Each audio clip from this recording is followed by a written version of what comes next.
हीरा खान छतरी के बृदंतला, मैं गाय के सुनात हूँ भैया, सुन ले बेगा मरमन सतिया। कैसे गोड़ छतरी गोड़ राजा रहा रे दादा, ओटिया गोत्र के राजा यहाँ हीरा गढ़मा राज करे रहे हो।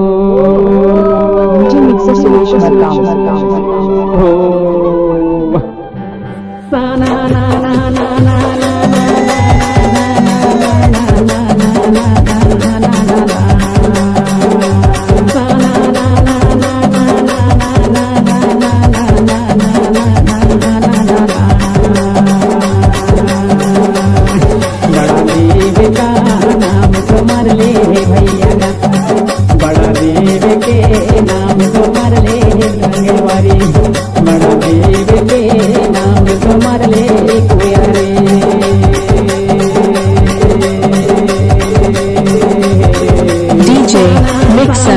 Suresh DJ mixer Suresh DJ mixer Suresh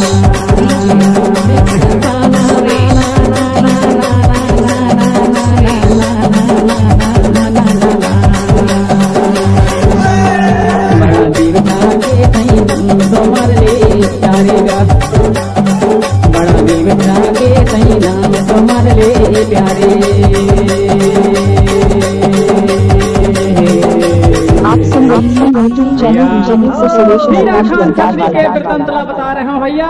अच्छा कैसे गोड़ छतरी रही, अरे गोड़ राजा रहे भैया, ओटिया गोत्र के राजा, अरे हीरा गढ़ महाराज करे रहे भैया। वाह भैया अपन वीरता ले भाई, अपन जोर जांगर ले, बड़े बड़े जो धन के साथ माँ लड़ाई लड़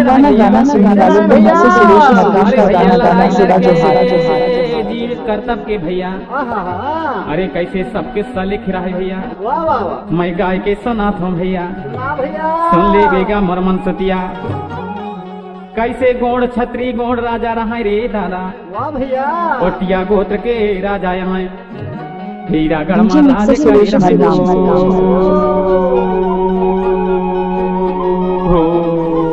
साना